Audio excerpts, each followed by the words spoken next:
It's a movement, isn't it? That's what they call it when people feel the same thing in their soul at the same time. They call it a movement. I was always jealous that I never got to ban the bomb or burn my bras. Jealous of people who lived through the war. Because, well, they had a common enemy, and that would make them want to fight. And it would make it clear what they were fighting for, and that might even allow for a hero or two. I said this to Sam, who, it transpired, one got used to over time. But of course, there were differences. Sex, for example. I like the British kind.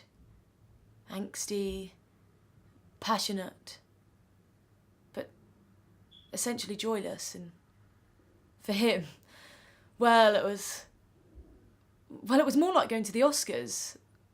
Lots of tears and thank yous, and I felt he struggled with an overwhelming urge to clap at the end. But we sat and we talked to Dad, and played board games, and Sam would jump in when Dad forgot things. Or when I'd find dirty plates in the cupboard, or his shaving stuff in the cutlery drawer. Or this one time when he struggled for my name.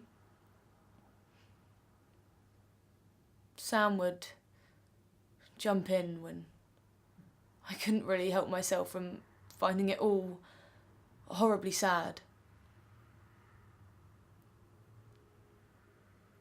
In January, Sam took me away for the weekend, and when we got to Washington, strangers were high-fiving and smiling, and everyone seemed so excited. It was just like that feeling I had in my stomach on the rooftop on Christmas Day, right in the pit of my stomach.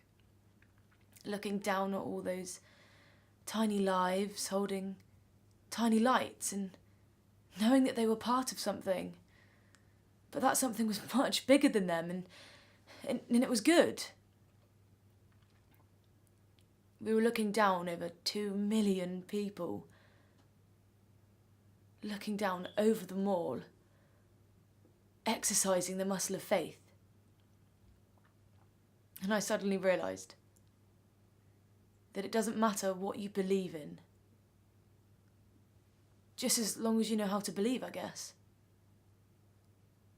And when he finally appeared and the flag started waving and the younger children started whooping and the elder men and women shed some quieter tears, Sam turned to me and he wrapped me right up in his scarf and he said, "Now you've got to believe in this, right?"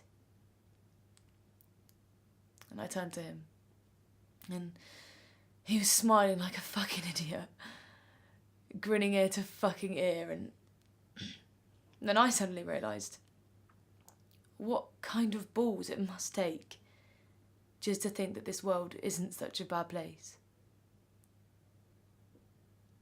But of course I knew that Sam, Dad, and that new president of theirs, I suppose, that what they had wasn't mine to believe in.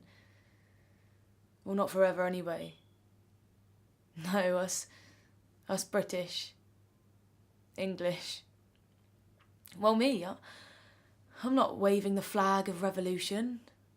I don't have fire in my belly or idealism on my tongue.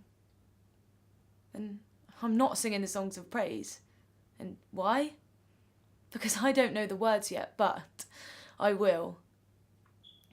We will. I won't be forgotten.